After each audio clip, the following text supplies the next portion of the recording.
So welcome everyone to this week LIP seminar. Today we have the pleasure to have with us Bjoern Lehnert from LBNL. Yes. Is working in Katrin and Legend. He did his PhD in Dresden, Germany, working on the GERD experiment, and then moved to Ottawa to work on DEEP, and it was the background coordinator for the DEEP experiment.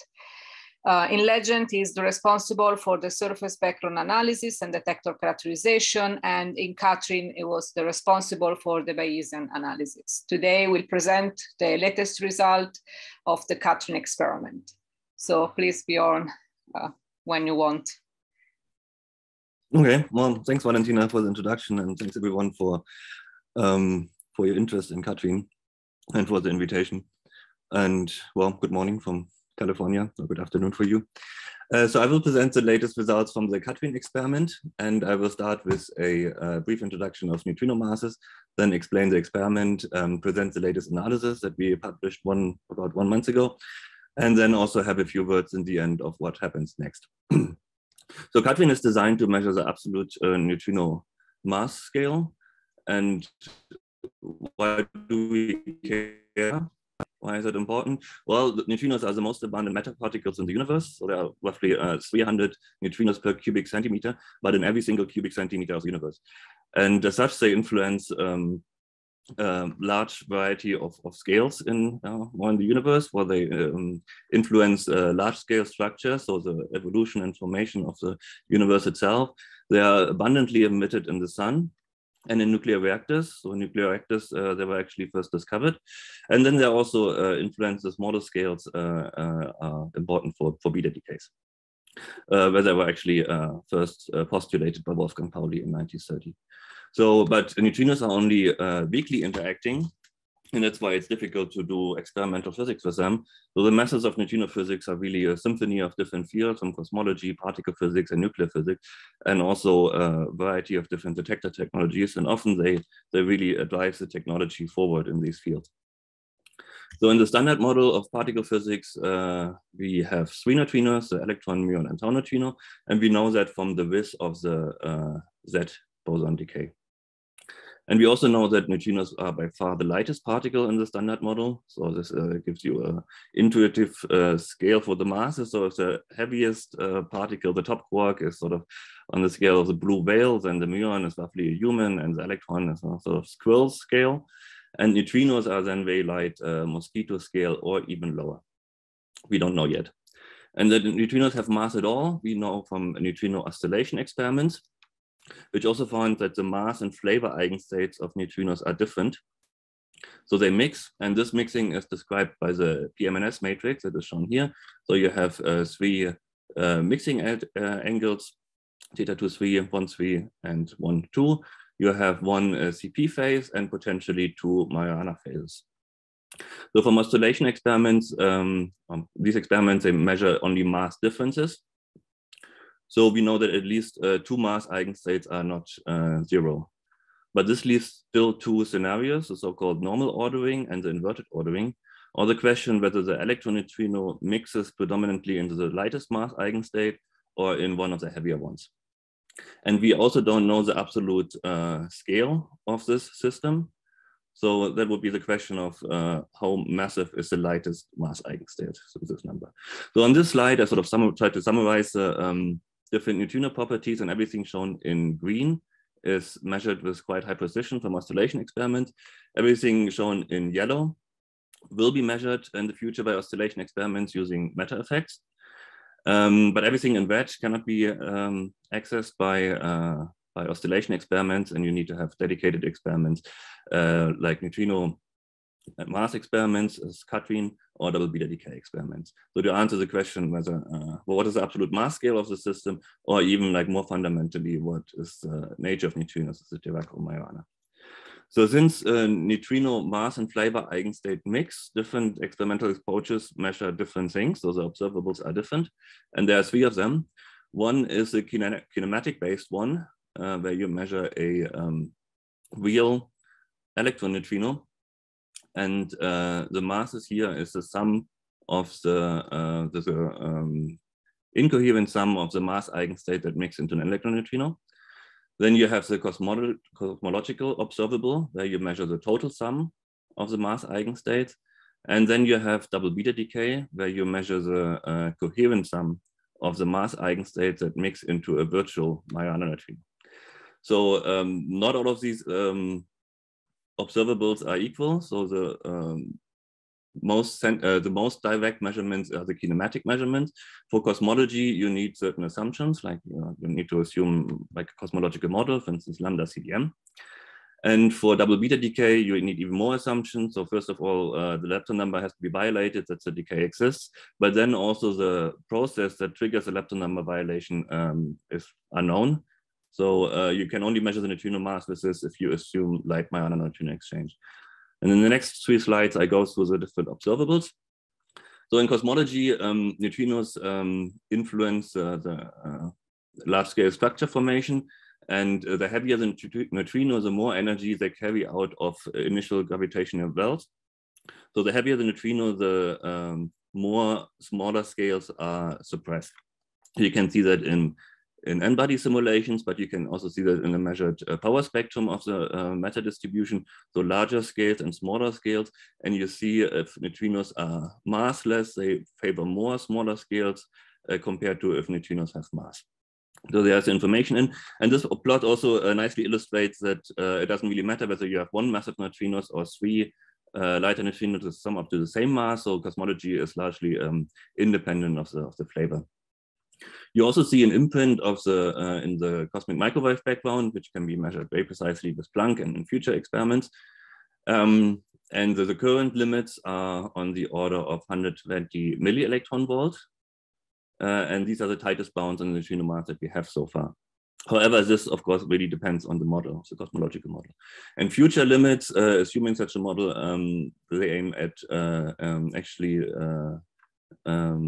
making a statement on the mass ordering and going down to 20 milli-electron volt sensitivity.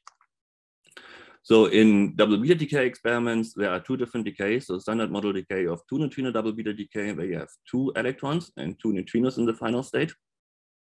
And the beyond standard model process, Neutrinoless double beta decay, where you only have 2 electrons in the final state. And in this case, energy is completely shared by the 2 electrons, which you can measure. So the experimental signature here is a peak surge at the Q value of the decay, whereas the other process is a continuous spectrum similar to beta decay. So if you observe this peak, you know immediately that neutrinos are Majorana particle and that lepton number is violated. But to convert the measured half-life of the decay with the actual neutrino mass, you need certain assumptions. As I mentioned, you need to assume light Majorana neutrino exchange, and this is not necessarily given. So there are other processes that can trigger lepton number violation, and I just put a few here for reference. So the other point is that for this conversion from measured half-life to neutrino mass, you also need a phase space factor and a nuclear matrix element, and this one you have to calculate. And different models have vary by up to a factor of 3, and this enters with the square. So this conversion is itself uncertain by about a factor of 10. So there are 2. This is arguably even more model dependent than cosmology. And current limits here are on the order of 600 to 60 to 170 milli-electron volts, depending on the matrix element. Future limits go below that. So in beta decay experiments, neutrinos influence beta spectrum, and that was actually the reason why it was originally postulated by Pauli. And the mass of the neutrino now influences the spectrum right at the endpoint of the decay. So you have to zoom in, and then a massive neutrinos will slightly distort the spectrum here compared to massless neutrinos simply by carrying away more energy from the decay. So the experimental signature is a spectral distortion at the endpoint. And the challenges to look at this experimentally is that you need an extremely high resolution to zoom into the endpoint. You need to have a very low background in order that the signature is not drowned by background processes. And you also have to select a convenient isotope, which has a good half-life experimentally, and also a low Q value, so that the signature is prominent enough. And the only 2 isotopes that are currently considered is tritium that Katrin uses, and holmium 163. But in order to do this measurement, you don't need any model assumption. You just have to understand kinematics to describe the beta shape. So you need Fermi's golden rule. And then the actual observable that we get out of these fits is m beta square, so the square of the neutrino mass. And here in the bottom, I just put some other kinematic limits from time of flight measurements from the last supernova, which is worse than lab experiments currently. And you can also measure the neutrino mass from pion decays, the Muir neutrino mass from pion decays, or the tau neutrino mass from tau decays, but the limits here are significantly worse. So putting this in the global picture, and this plot was shown at TAUB 2019, so it's a bit old. This is pre-Katrin. You have here the neutrino mass, the kinematic observable versus cosmology, and the double beta decay observable versus the kinematics, the beta decay observable. And Katrin is now attacking this parameter space from the top and this one from the side. So there are a couple of points. So first of all, our observable has a lower limit given by oscillation. So that's 8 milli-electron volts from the normal ordering and 50 milli-electron volts from the for the inverted ordering. But you can see that in this parameter space, cosmology excludes this parameter space much better than beta decay experiments. But of course, this is way model dependent.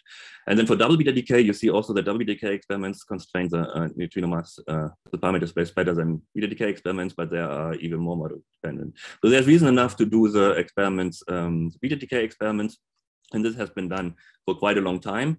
In fact, the first neutrino mass measurement from this beta decay was done in 1948 in Canada, in Chalk River by Pontecorvo. And that was even before neutrinos were actually discovered in 56. And from this moment on, the sensitivity of beta decay experiments increased exponentially, so following Moore's law. And then in the 80s, the Los Alamos experiment was the first one to use a tritium source that we also use today. And then the two most recent experiments, the Mainz experiments, used the solid state tritium source, but for the first time, the McE filter that we also use in Katrin. And the Troitz experiment used the McE filter and a gaseous tritium source, which is also the main design concepts for Katrin. So these experiments had previously a limit of 2 electron volt, and Katrin was now designed to break Moore's law and improve this by a factor of 10. So Katrin stands for Karlsruhe Tritium Neutrino experiments, and as the name suggests, is in Karlsruhe in Germany. And we are in total 130 scientists in 20 institutions, 5 different countries. The closest one to you is probably is in Madrid. And on the right here, you see a collaboration picture in the control room of Katrin, covering like 40 computer screens. And this gives you already an idea that well, you need 40 computer screens to operate the whole experiment, so that it's a rather complicated setup. So Katrin is a beamline experiment, but not an accelerator. In fact, quite the opposite. So we try to keep the electron energy as well, untouched as possible. And the main idea is that we have tritium decaying in the windowless gaseous tritium source, emitting beta electrons isotropically. Then only those in a forward direction of 50 degrees are transported adiabatically through the transport section into the main spectrometer, where only those with sufficient energy can pass the spectrometer, and afterwards they are counted in a silicon detector. So that's the first very important point to understand the concept. We measure an integrated spectrum, so we measure all the electrons that have an energy above a certain set point here. So it's not a differential measurement, it's an integrated measurement. And to illustrate it a little bit, the order of magnitude, so we have 10 to the 11 becquerel in the source, and in the last 20 EV or so, region of interest, we measure less than 10 counts per second. So this is basically illustrates the zoom that we do into the endpoint. So I now start to go step by step through the beamline, starting with the tritium source.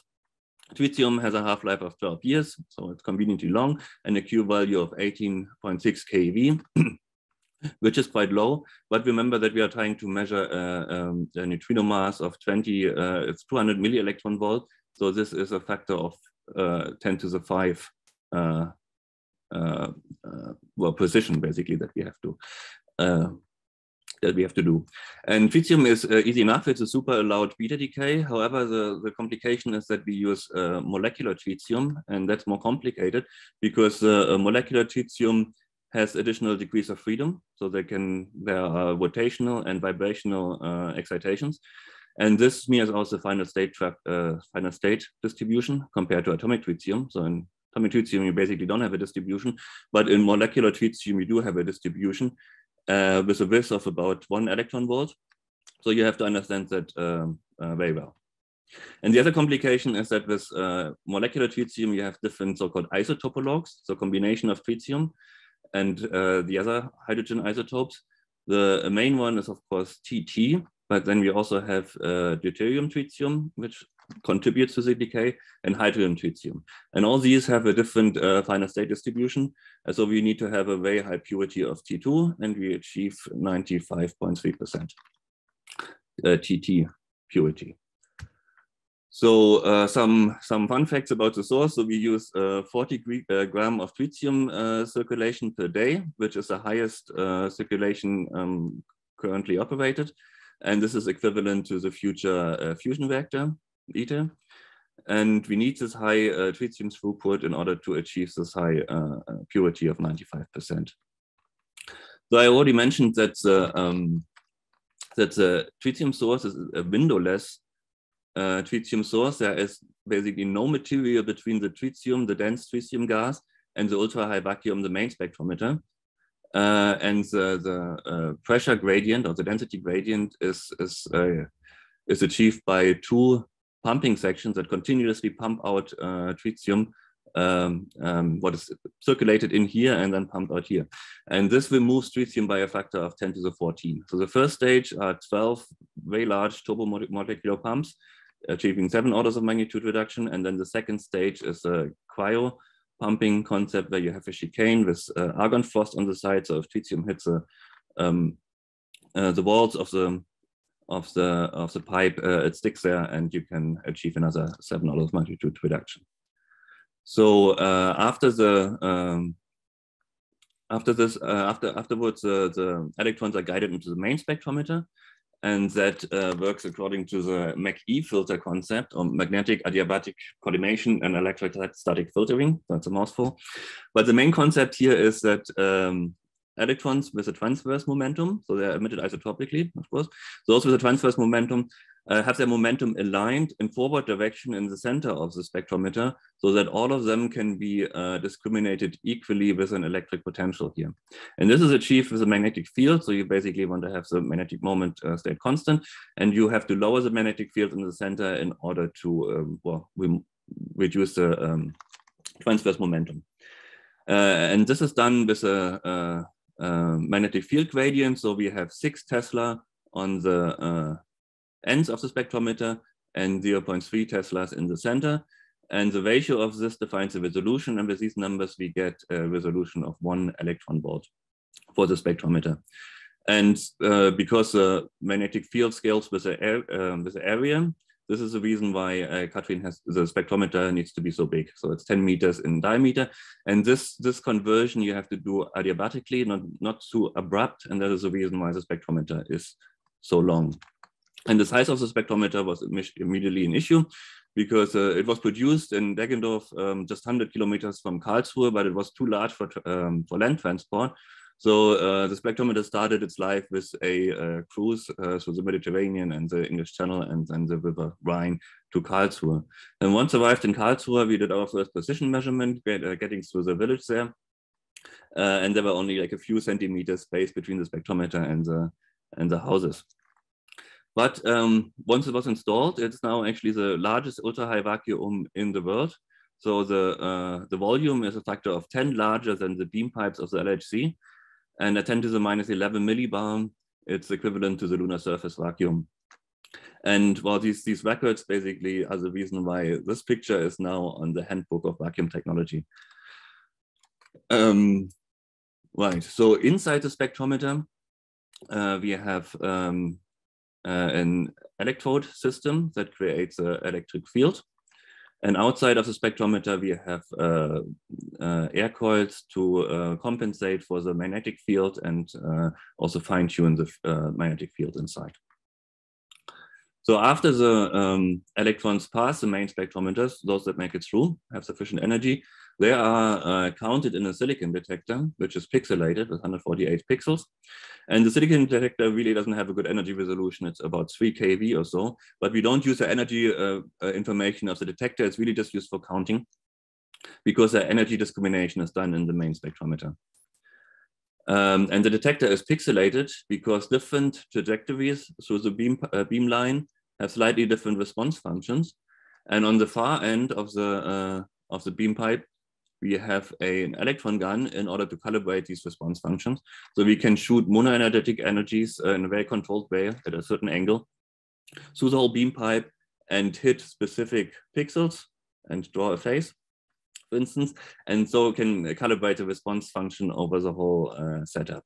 But more importantly, or arguably almost more importantly, you can also characterize the source gas. So you can shoot the electrons through the source gas and study the scatters that happen in the source.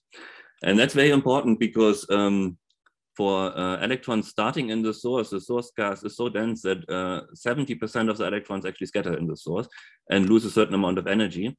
And this energy loss can be done by excitation, so you can excite the tritium molecules, or you can ionize them, and you immediately lose at least 10 electron volts. So these electrons are basically useless for the final analysis. And this energy, so-called energy loss function, is actually quite a complicated beast because again we have molecular tritium, so with the rotational and vibrational excited states, and this simple function is actually underlying it has a large number of individual states which can't be resolved easily, but it can also not precisely enough predicted by theory, so we have to measure it in situ, and for this we use an electron gun, and this is I think quite nicely illustrates the measurement concept. So if you start with an electron beam at a lower energy, so it doesn't pass the potential here, you measure, of course, 0 weight in the detector. But once the electron energy is high enough, you immediately see all the electrons. And this immediacy, so the resolution of this transmission edge is 1 electron volt, so the resolution of the spectrometer. So once you have source gas in there, some of the electrons scatter, and at nominal density of 100%, you see that initially, if you have high enough energy, you only measure 20% of the electron flux that don't scatter. And only if you push the energy higher at 10 electron volts or so, you also collect the ones that get us scattered in the source gas once, and then at 20 or 25 electron volts, you collect those electrons that scattered twice, and so on. So that's quite important. This is a response function of the apparatus, and we have to know that very precisely in order to do the precision measurement. But that's not the whole story, and for this slide it gets a bit more complicated. So in the source we have a plasma, which is probably quite a unique plasma. So to my knowledge, this doesn't exist anywhere else in the world or even in the known universe. Because the source, we have 10 to the 11 becquerel, and each decay ionizes 30 tritium molecules on average.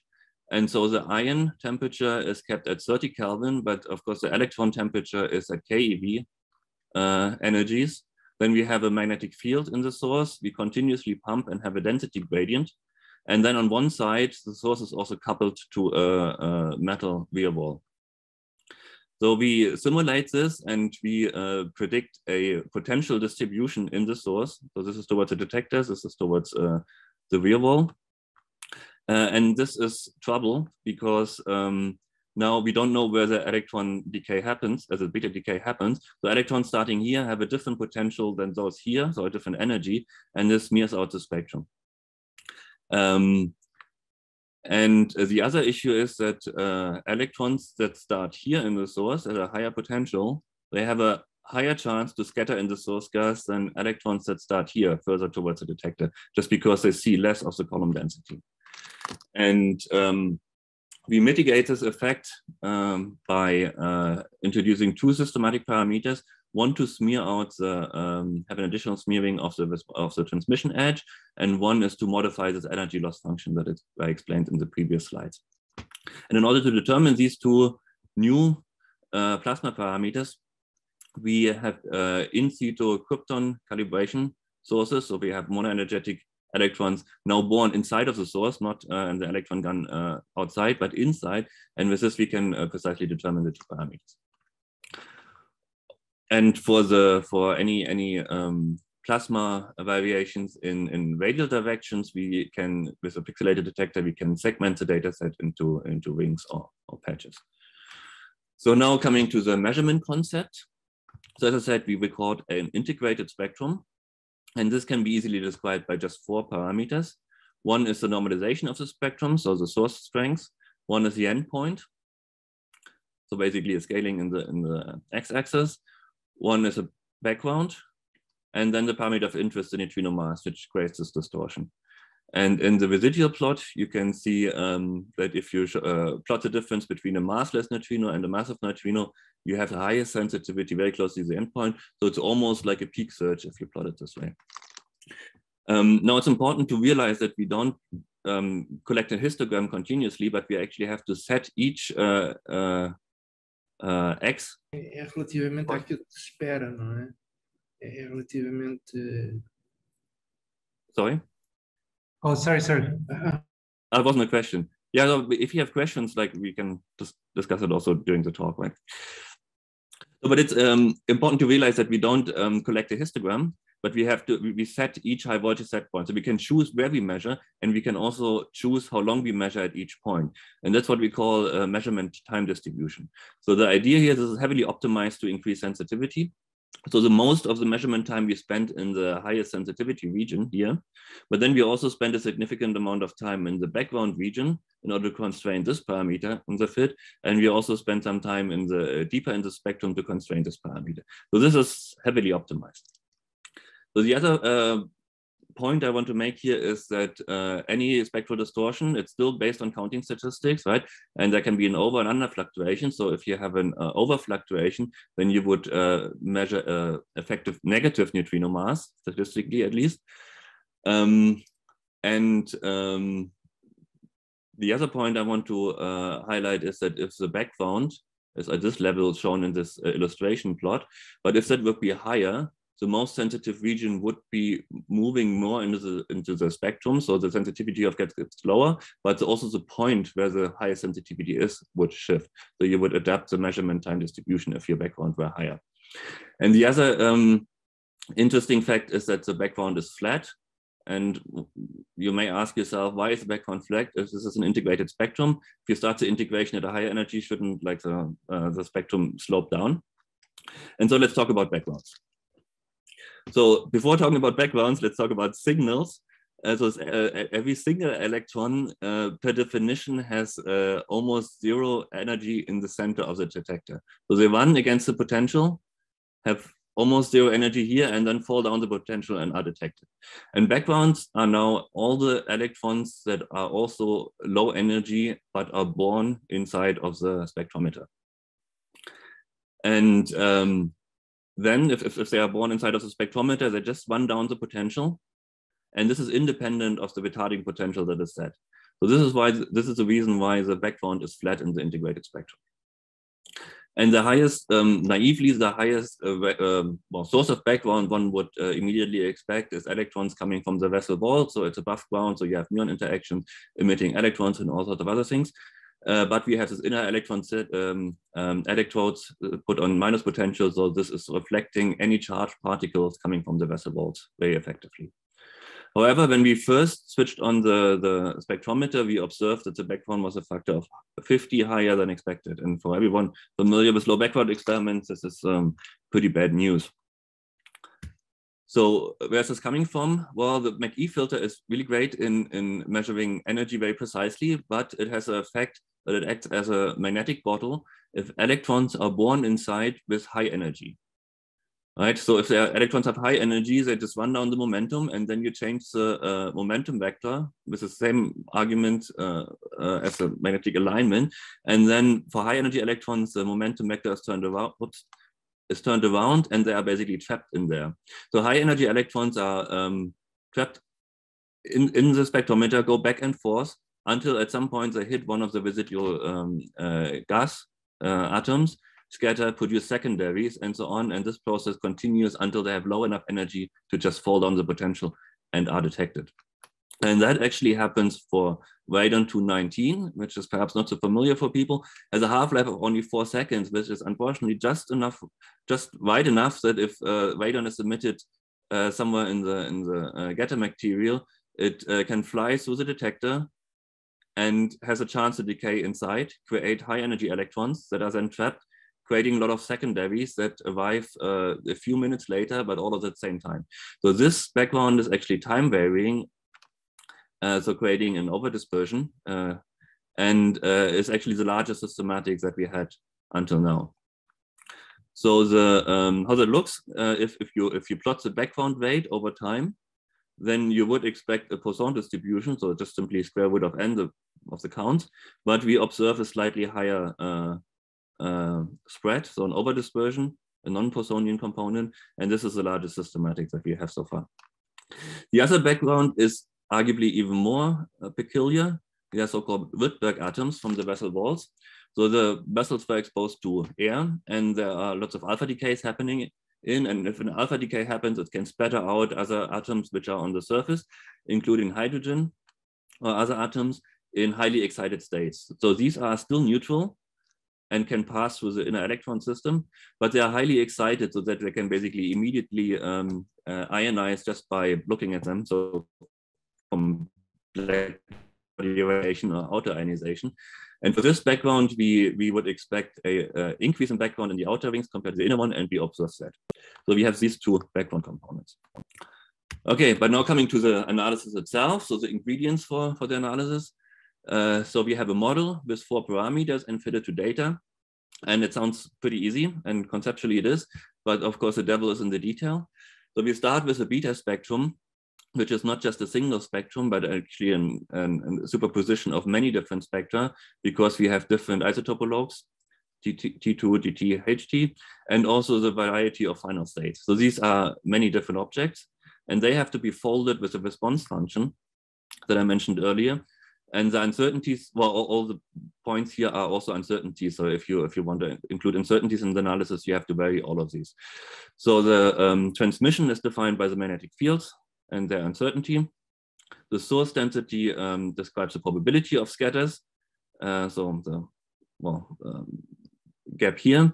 The energy loss function describes what happens if a scatter occurs. And then you also have the uncertainty of the plasma that I mentioned. So this response function and the beta spectrum are this, folded and then added with a constant background, which can vary in time. And we also allow for a potential slope of the background. And for the data, we don't have just one data set, we also segment the data into various patches. So the current data sets we have, which we call KNM1, the first measurement, and KNM2, the second measurement. Both were taken in 2019. The first were taken for 22 days at a reduced source strength of 22%, and we published this immediately in 2019, so our first results. And the second one was measured almost twice as, more than twice as long, 54 days, at a much higher source strength. So the statistics in this one is significantly higher, and we published this 1 month ago in Nature Physics. So how does a measurement look in practice? This is a measurement time distribution that we actually use for KNM1. So we have 274 entire scans, which we perform in alternating directions. It takes 2.5 hours per scan. We have 27 of these high voltage set points. And we can reproduce the set points each time for each one with 34 millivolt reproducibility. And this is, of course, heavily optimized for sensitivity and background constraints. And then the detector, for the first measurement, we summed every pixel that we had. And for the second measurement, we divided it in 12 rings in order to are more precise, use all the information. So before I come to the results, I want to talk about the blinding a little bit, because this is always a tricky question for analysis. Specifically, Katrin is the only only experiment that measures it right now, and we have to be very careful. So we perform the analysis in 3 independently working analysis teams. And then we have a 3-stage blinding process. First, we develop the analysis tools and everything on Monte Carlo data with all the flow control information that we have, and also on single data runs that don't have enough statistics to be sensitive to the neutrino mass. And then once the 3 analysis teams get the same results, we go to the second step, where we apply a model blinding. Model blinding is perhaps a bit peculiar, we use the fact that there's a peculiarity in the beta spectrum, that if you smear the spectrum, you create an effective neutrino mass component. So this is a curse and a blessing. It's a curse because if you overestimate your systematics, you move your neutrino mass into one direction. And if you underestimate your systematics, which smears the spectrum, you would move the neutrino mass in another direction. So Katrin really has to get the systematics right, not overestimating, not underestimating. And it's a blessing because we can actually use that for blinding. And for that, we use the final state distribution that I mentioned, parameterize this with a Gaussian, and smear that Gaussian, or like choose the width of the Gaussian with a random number that is hidden from the analysis group. And with this, we shift the neutrino mass in a certain direction, and then we compare the results with a blinded model in the second step. And once all the analyses agree, we proceed to unblinding. Okay, so this is the results for KNM1. This is already quite old from 2019, but I showed you for completeness. This is a beta spectrum with a data point in the model. It looks pretty uneventful. The error bars are increased by a factor of 50 so that you can actually see them. You see the residuals in the plot here and the measurement time distribution that we use. Out of the fit comes our best fit parameter of m beta square of -1 plus -1 electron volt square. And this is roughly a 1.2 sigma fluctuation, a downward fluctuation. So the neutrino mass parameter is correlated with the endpoint pretty heavily, and you see that here in this posterior distribution. Then, of course, we're not interested in m beta square, but in m beta and in a positive value, in a physical value. And we have different methods to set a limit on the neutrino mass. Our official method is the Log-of-Tahoff method, specifically designed for Katrin. And we get a limit of 1.1 electron volt for 90% confidence. So the probably more familiar Feldman-Cousin methods would get 0.8 electron volts for the first data set. And we also performed the Bayesian analysis, that's what I was working on. And we get, we're using a flat prior and m beta square, and we get a Bayesian limit of 0.9 at 90% credibility. So for KNM2, we did the same thing. And here in the spectrum is shown the second spectrum and the first spectrum in comparison. The second one, we had a higher source strength. So you see here the count rate is higher, and we decreased the background already. So the background is lower. You see again, there's a residual plot, and the measurement time distribution was slightly adopted. And out of this fit, we get a best fit value only for the second data set of 0.26 plus minus 0.34 electron volt square. And this is the first time a beta decay experiment actually measured a positive value, which is in this case equivalent to a 0.8 sigma fluctuation. Setting limits again, in this case, Log-of-Tahoff and Feldman-Cousins is the same. We get 0.9 electron volts. And for the Bayesian posterior, we get 0.85 electron volts. So the uncertainty budget, the total uncertainty is 0.34. This is this number here, and it's vastly dominated still by statistics. 0.29 electron volts from statistics, and systematics are lower. And we can also perform a cross-check on the Q value of tritium, which is known very precisely in literature from panning trap measurements. So what we measure in the fit is the endpoint. This is not the Q value because there is still a potential in the source. So we have to convert this endpoint into a Q value. And you see that the number changes, and also the uncertainty is then significantly increased because there are some potential uncertainties. But you'll see that the Q value that we measure is consistent with the literature value from much more precise panning trap measurements. So this illustrates a very good agreement of the energy scale of Katrin. Okay, then we can also combine the two measurement campaigns that is shown here for the frequentist methods, allowing negative unphysical values. You see here the likelihood for the first measurement campaign, here for the second one, and the combination in green is really dominated by the second measurement campaign because it has much higher statistics. The best fit is 0.1 and the uncertainty 0.3 electron volt, and the limit you get is 0.8. And then for the Bayesian analysis, we use the posterior of the first measurement campaign as an input prior for the second one. So it's a Bayesian chain. And in blue, you see the posterior of the combined value, so of all the data that is published so far. So this gives you the direct probability distribution of the neutrino mass. So this plot puts it into perspective with previous measurements, also from Katrin. This is a combined value. This is a second one alone. This is a first measurement alone. And this can be compared with the previous experiment with Mainz and Voigt. And with only 3 months of Katrin data, we are much better than Mainz and Voigt, which measured for multiple years, right? So this is only 3 months for Katrin, and this is multi-years measurement. So this illustrates how much powerful Katrin is. The statistics were increased by a factor of 6, and this, more importantly, the systematics were reduced by a factor of 12. And this now is the first sub-EV neutrino mass result in a lab experiment, and it's also the first time that beta decay experiments are based on multiple blind analysis techniques. So putting this into the global picture, Katrin now pushed into this plot. So we are roughly here and here. In cosmology, cosmological limits are still much better, of course, but in double beta decay, we start to be competitive, constraining some of the parameter space. But of course, Katrin is the only model-independent way to measure this. So we already have much more data on disk. So these two data sets were published last 1 month ago, but we are currently analyzing 3 more that you can see here.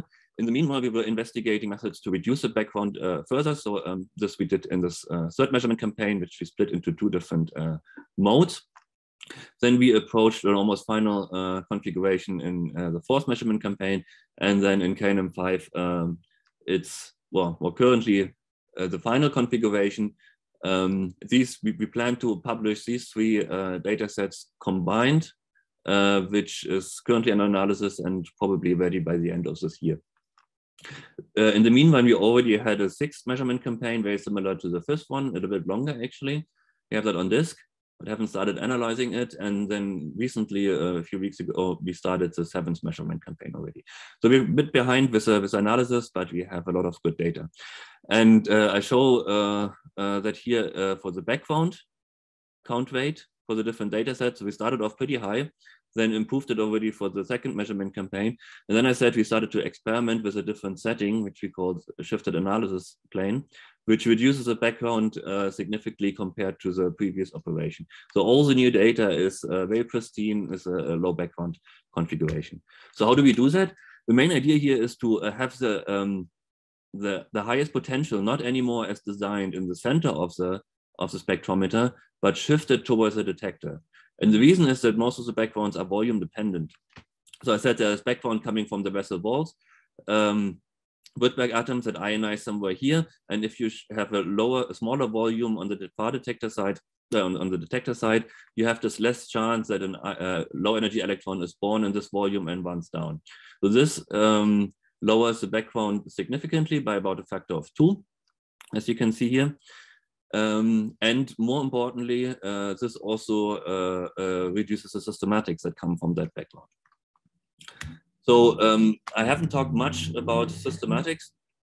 So this could be a seminar by itself, but this plot illustrates the difference between the currently published data set and the latest one that we analyze currently. So looking at the statistics, this one, the new one, is much longer. So we have better statistics. That's quite obvious, but or easy to understand. But it's very important to see that the systematics are reduced significantly to what we published so far. The systematics are reduced by a factor of 6, and the main reason for this is to have this new operation mode. and also to have the source operated in a different way so that we can calibrate the plasma uncertainties that I explained earlier. So comparing the systematic budget a little bit, everything that is dark is a new one, and everything that is light is the old budget. So the two dominant systematic contributions coming from backgrounds completely disappear in the new data sets. And the largest, currently the largest systematic components are the plasma and the molecular final states. So this will likely stay like this for the next data sets, but of course we are continuously trying to improve things. Finally, Katrin will measure for 100 days over the time span of 5 years, so until the end of 2014. We still expect to have a final sensitivity of 0.2 electron volt, or at 90% confidence, or a discovery potential of 0.35 electron volt. And of course, in the meanwhile, we try to get everything out of the data as possible. So we also search for stereo neutrinos, for cosmic neutrino background, so relic neutrinos, and also Lorentz correlation, and so sorts of other physics. Okay, but what happens after Katrin?